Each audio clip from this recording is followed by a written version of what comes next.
Deze Iveco heeft een 5,9 liter motor op diesel en heeft 220 pk. Van voren, en via deze knop, als je die overhaalt, dan kan je via de motor de verwarming van binnen laten lopen. In deze grote wielen, normaal gesproken om uit te balanceren, betikt men gewichtjes op de velgen. Maar binnen deze banden, daar ligt granulaat die voor hetzelfde effect zorgen. Dan gaan we eens even de camper van buiten verder bekijken. Achter de volgende klep, achter de bestuurdersdeur, bevindt zich een enorm groot opbergvak voor tafels en stoelen. En in het volgende vak, daar bevinden zich de 2 gasflessen. En deze 2 gasflessen zijn aangesloten op een crashtsensor. En achter de volgende klep bevinden zich de knoppen.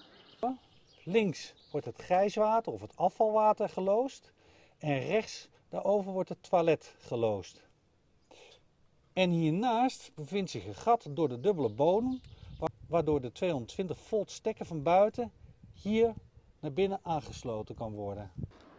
En achter deze klep, dat is een serviceklep om bij het toilet te kunnen.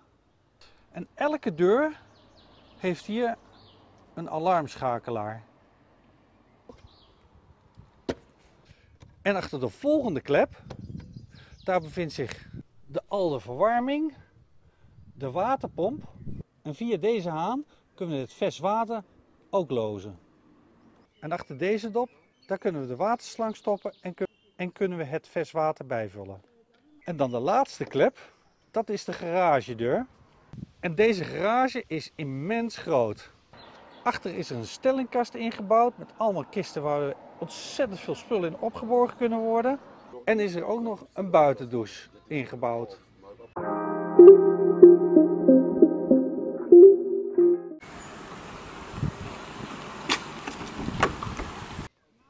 Van achteren ziet de camper er massief uit. Links is een trappetje zodat je het dak op kan. Er is een achteruitrijcamera bovenaan. En een aanhangerkoppeling tot 3,5 ton toegelaten. Bovenaan is er een marquise opgebouwd, 6 meter lang.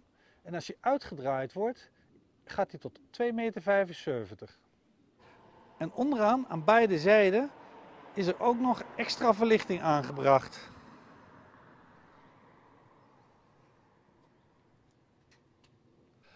Achter deze klep bevindt zich ook nog immens veel opbergruimte. En bevindt zich ook de aansturing van de poten onder de camper. En achter deze klep bevindt zich de AdBlue tank en de uitlaat. En achter deze deur bevindt zich nog een enorme opbergruimte die naar de andere kant van de camper doorloopt. En achter deze deur wordt via touchscreen een code ingegeven om de deur te openen en te sluiten. Via deze knop kan de buitenverlichting boven de deur aangezet worden. En dit voertuig beschikt over een elektrische trap.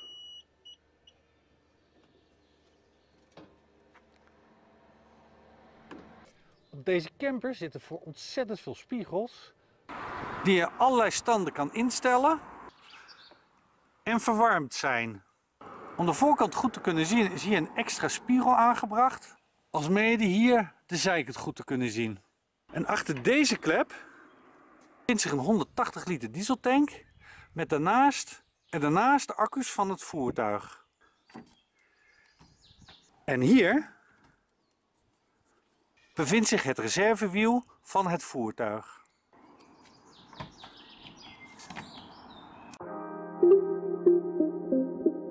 En achter in de garage bevindt zich ook de elektrische huishouding. Deze twee zijn de 220 volt groepenkast. Daarnaast bevindt zich de 12 volt groepenkast. De lader van de zonnepanelen. Dit is een lader die de accu's oplaadt van het voertuig. En hieronder bevinden zich ANG-accu's voor het woongedeelte. En de zonnepanelen boven op het dak leveren 900 watt vermogen. En wat natuurlijk heel slim uitgedacht is het droogrekje aan de binnenkant van de garagedeur. En dit hele systeem is van de firma Multi-Anker. En hierin zitten 2 zuignappen. Zo kan je het droogrek op elke andere plaats ophangen wat gewenst is. En deze zuignappen, deze worden ook gebruikt om de poten van de markies erin te hangen.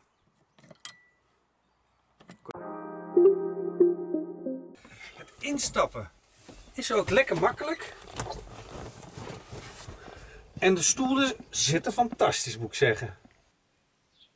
Het dashboard is mooi overzichtelijk. Links bevindt zich de kilometerteller die zowel in kilometers als in mijls aangeeft. De rechtse teller is de toerenteller. En in het midden bevinden zich 2 meters voor de temperatuur en de tank. En boven de bestuurder bevindt zich een radio en een tachograaf. De tachograaf werkt voor de rest niet, maar is wel nodig omdat alle spullen daarop aangesloten zijn. Dus als die verwijderd wordt, dan werkt het hier niet meer. Rechts achter het stuur bevindt zich hier een knop. Dat is voor de cruise control en het remmen op de motor. En links achter het stuur bevindt zich de knop waarover we de ruitenwissers bedienen.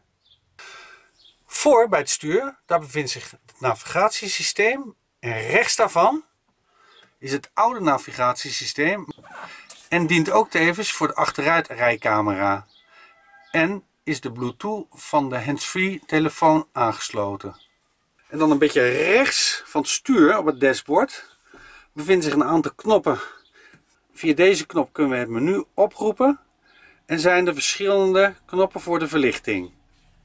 En in het midden van het console bevinden zich hier nog 2 knoppen voor de buitenverlichting aan beide kanten. En deze knop is bedoeld om het oude navigatiesysteem aan te zetten. En daarnaast bevindt zich de knop waarmee we de buitenspiegels kunnen verwarmen. Een klein beetje daaronder bevinden zich de knoppen van de airconditioning en de verwarming. En naast de knoppen van de airconditioning bevindt zich een rood lampje. En dit rode lampje gaat aan wanneer je de wagen start en het trappetje buiten is nog uit, of de steunpoten staan nog uit, of de antenne is nog uit. Dan gaat dit lampje branden om aan te geven dat er nog iets niet in orde is.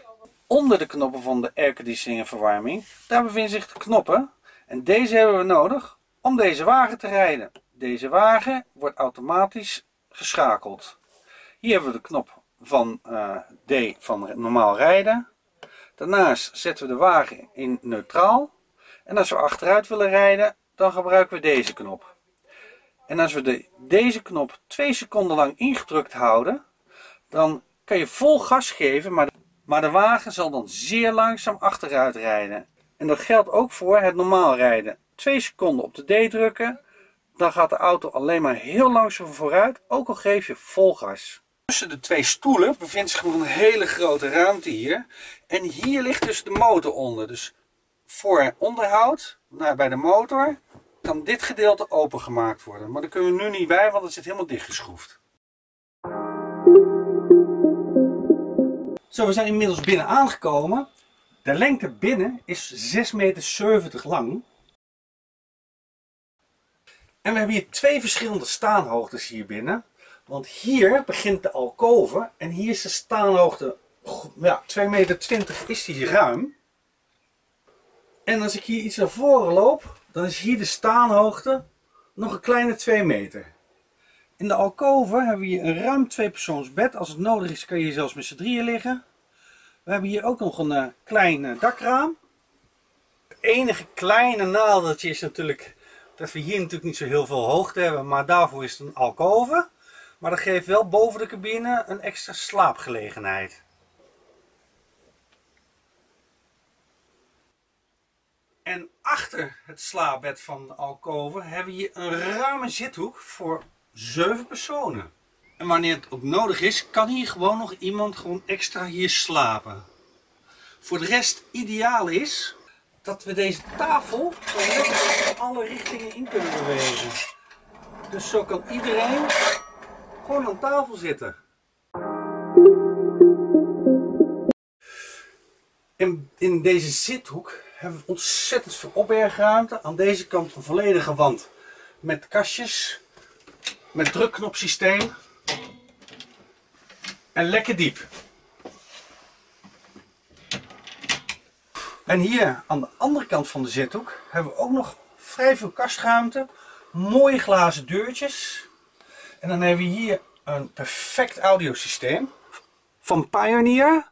En deze heeft een hele grote subwoofer onderin bij de zithoek. Overal zijn ledlampen, heel veel ledlampen. We hebben hierboven een hele rij ledlampen. En dan hieronder hebben we ook nog 2 ledlampen. En dan hier in het glazen kastje hebben we nog prachtig ook LED verlichting erin zitten. En dan bij de ingang hebben we hier ook nog een prachtig mooi kastje waar de glazen in opgeborgen worden. Een prachtige LED-verlichting erin. En voor de mensen die natuurlijk lekker televisie willen kijken 's avonds, is hier een eerste televisie. Er is ook nog een televisie achter in de slaapkamer. En bij de ingang van de deur bevinden zich voor de rest nog verdere knoppen van de verlichting in de camper. Onder bevindt zich de afstandsbediening van de hydraulische poten onder de camper.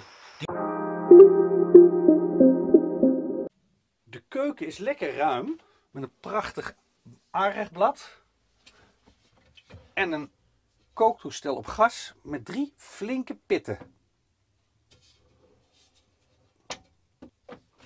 En daarnaast een lekkere ruime spoelbak met een kraan die we uit kunnen nemen. Ook boven de keuken als onder de keuken is er voldoende kastruimte. En de eigenaar van deze camper wilde graag een mooie afwerking in de keuken hebben. En heeft daardoor hier een folie opgebracht in steenstructuur. En op deze 2 kastjes, die eerst dezelfde kleur hadden als de kastjes in het woongedeelte, heeft hij een witte folie aangebracht om een klein beetje een verschil te krijgen binnen in de camper. En onder het aanrechtblad bevindt zich een combinatie van oven en magnetron. Het zijn alle laden met soft closing.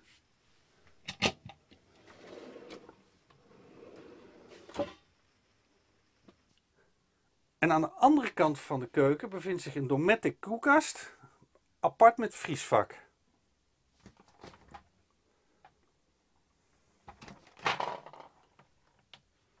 En boven de koelkast bevindt zich nog een bakoven. Ja? Zo. En naast de koelkast bevindt zich nog een enorme grote voorraadkast. En dan in de hoek van de keuken is er nog weer een prachtig kastje met een glazen deur met weggewerkte LED-belichting, ook weer in het hout. Er zit helaas geen afzuigkap in de keuken, maar daarvoor hebben we hier boven dit luikje. En er zit een ventilator ingebouwd, zodat alle geurtjes van de keuken hier door naar buiten gezogen worden. Dan gaan we nu naar achteren, naar het natte gedeelte, de badkamer. De badkamer is echt super groot. Kijk eens wat een ruimte hier is. De wastafel is echt super ruim. Lekker veel opbergruimte. Kastjes hieronder, flinke kasten.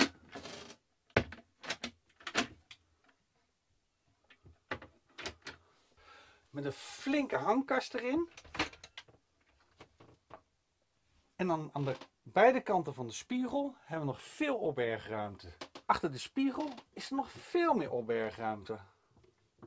En hier op het toilet, zoals je ziet, kan ik lekker ruim zitten. Het is een haktoilet. En onder het haktoilet bevindt zich een tank van 250 liter. Dus daarmee kan je wel even vooruit. De douche is lekker ruim. Daar hangen hier wat ochtendjassen. En ik heb nog steeds veel plek. En de deuren laten zich ook lekker soepel sluiten. En boven mijn hoofd heb ik nog steeds veel ruimte.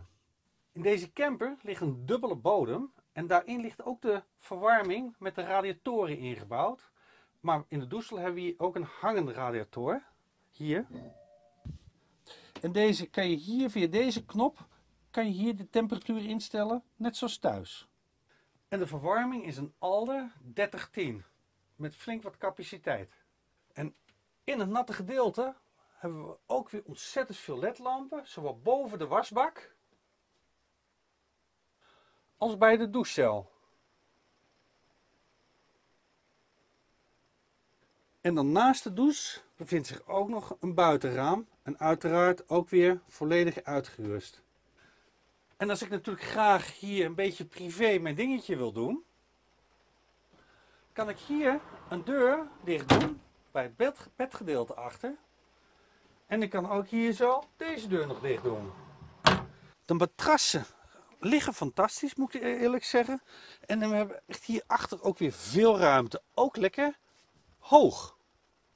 Hier vandaan kan ik ook makkelijk bij de kastjes.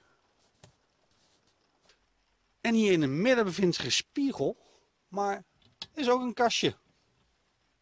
En boven het bed bevindt zich nog een behoorlijk groot dakraam, zodat we lekker naar buiten kunnen kijken en 's avonds dus de sterren kunnen zien. En in de slaapkamer bevindt zich een tweede televisie. Aan beide zijden van de camper achterin bevinden zich twee flinke buitenramen.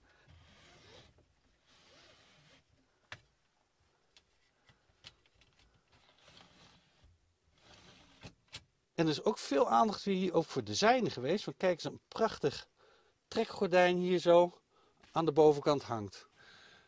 En in het midden tussen de bedden bevinden zich nog wat kloppen van de verlichting van in de slaapkamer. En 220 volt stopcontacten. En in de douchecel bevindt zich dus nog een luikje met daar twee tanks. De verswatertank en de vuilwatertank. En zo kunnen we de tanks van binnenuit onderhouden.